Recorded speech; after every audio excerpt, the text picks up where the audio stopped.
maanta waxa weeye weynagan uga waxa soo socda shirweynihii xisbiga ayaa soo socda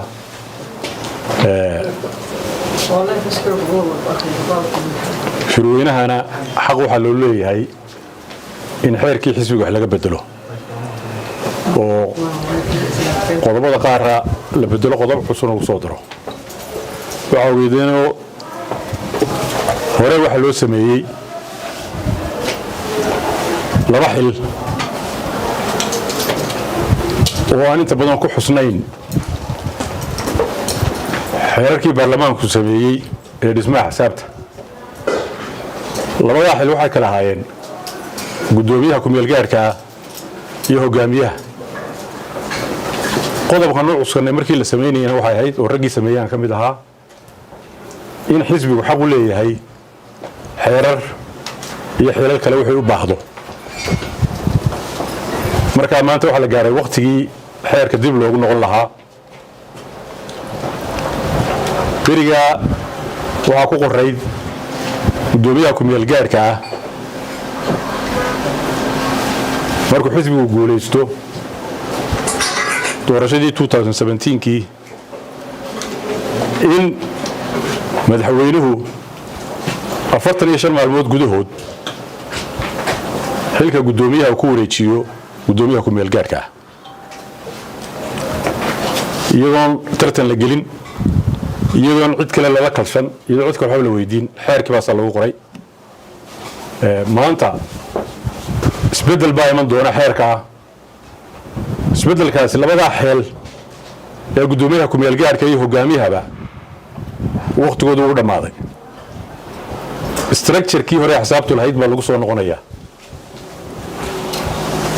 gudoomiye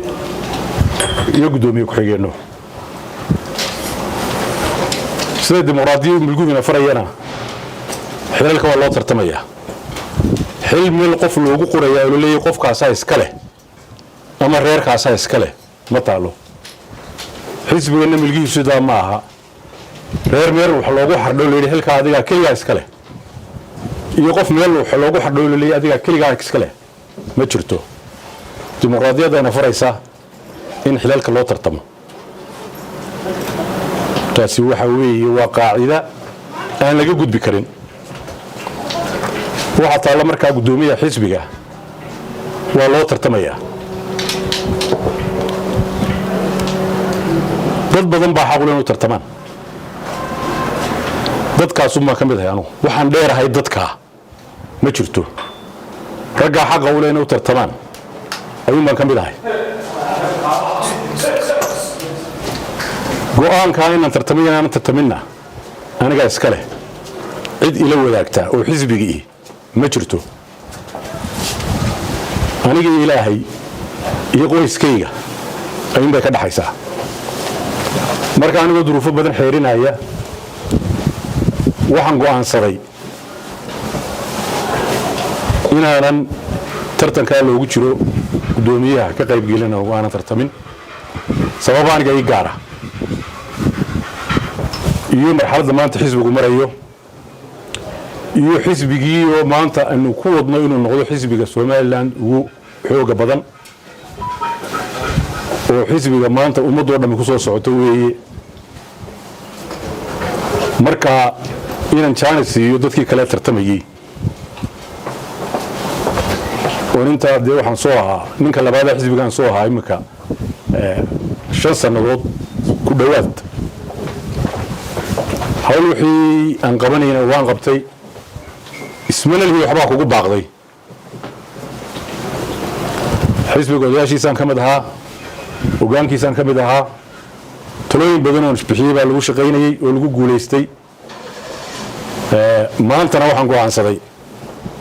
xisbigu deemaa nin kaliya leh 2,000 nin oo xilka qaban kara xisbiga ku jira xisbigu goblan ma aha oo hebel buu xisbigu ku goblamaya ma aha rag badan oo khibradda iyo aqoonta leh oo qaarkood wax ka barbaarinay ayaa jooga marka waxaan go'aansaday inaan chance ka baneeyo tartanka aanad ka qayb gelin ragga ila simanaya la midka ah ee xaqa u leh laga yaabo qaarkood inay maanta inagayga haboo yihiin haddii loo garto inaan xilkaas sidaa xisbigiina waan ka tegey maaha odayaasha xisbiguun baan noqonayaa waxaabana soo haystaaba ninka xisbiga malaa ugu da-da weyn la maanta ducayeelkii baa oo noqonaya insha allah kariim marka caqabad kale ma jirto waa dimuqraadiyad waa aniga iyo ilaahay iyo qoyskayga cid alliyaa cid culays ugu saarteen ama igu saari kartaaba dee nin culays la saari karo dee way taqaanaan 20 sanadood baan soo shaqaynay mas'uuliyadaha ugu waaweyn dalka soo hayay waxaan gudo iyo waxaan galaba ummaddu way taqaanaa waa go'aan shakhsiga aniga una arkay inay danta xisbiga ku jirto in dad cusub la tijaabiyo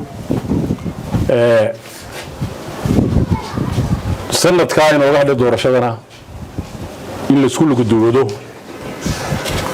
oo xisbiga khilaaf laga ilaaliyo oo xisbiga la kobciyo oo ummad badan baa inagu soo socotay meel loo sii banneeyo aanaan odhan inteedii sii joogtay soomalow mareegaagal xilkuna waa meerto qiil uma qabo xilada intaasoo sanadood baan soo hayay wassalaamu calaykum waraxmatullahi wabarakaatuh